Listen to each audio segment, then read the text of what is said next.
The purpose of this video, in reference to the Stage 1 1987 Buick 455 Regal, motor built by Dan Smith of D&S Performance in Camden, New Jersey, is just to update the battery that was just on the screen is the Bosch battery again. Now, 11-second Steve, or assumed to be low 11 Steve, informed me that if I leave the battery totally disconnected, 30 days, begins to lose its charge. All it would do was blow the horn, etc., but it wouldn't start the 455 big block.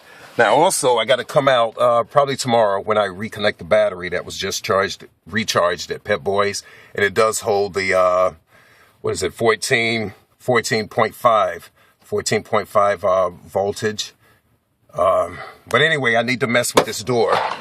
A few of you guys probably have had this situation where this baby doesn't want to close. But anyway, I'm going to mess with it. One of my other Regals had the same issue. I just had to do some bending. Where was it? Some bending here on this armature.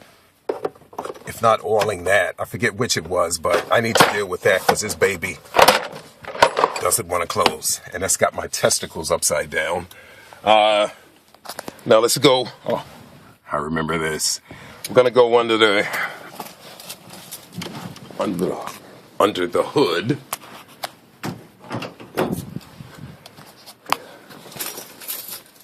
All right. Now, the intake manifold bolts, especially the one in the front here that does not have a washer, the one in the front on the driver's side, was loose. Just for putting the socket on it, it turned freely with my hand. Number 2 was loose a little.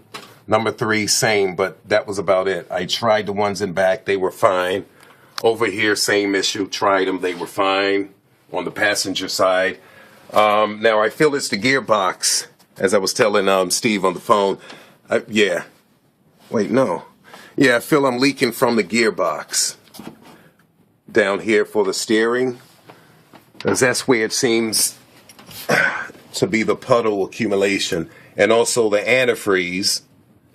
I can see that mixed in. Let me get a bed. There it is. There's the antifreeze. Now, I also, like I just stated, I'm sorry, I already retightened intake manifold bolts. 11-second Steve stated that's what happened to him at one point. But anyway, that's about it. The fan controllers from Durali, they're going to be installed this summer. This spring. Mickey Thompson Pro Series, Pro Drag radials, 275s. They're going to go in the back for English Town. And what else? The spoon rear. Let's see. The Steve Spoon rear control arm kit is going to reside up under here. That's that country talk, up under here. But all of this factory stuff is going to be deleted, and it's going to be replaced by Spoon Performance's rear stabilizer bar kit with polyurethane bushings. I'm going to change this gas tank, the fuel tank, this original fuel tank. I see one on eBay. I think it's $110. Not sure if it meets up to standards, but that's the one I'm looking at. You see my street tires that are turned into slicks already from the 455's torque.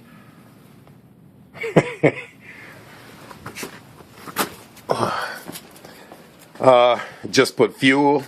Well, I put fuel earlier this morning.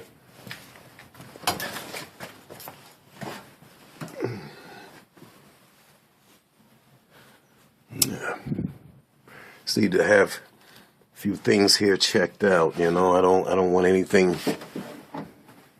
Yeah, it's from that gearbox. I see the area already now. It gets wet from over there and drips over to this side of the car on the concrete. And also,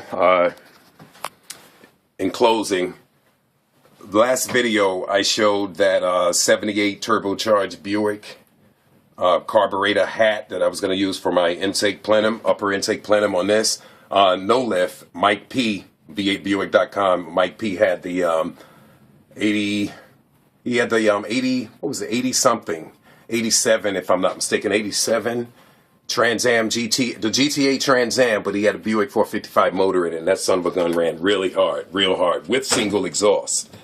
So he was the one, Mike P, No Lift, informed me that that turbo Buick 78 piece would choke the hell out this 455. He said the only whistling I'd hear will be the carburetor trying to get some air into the motor.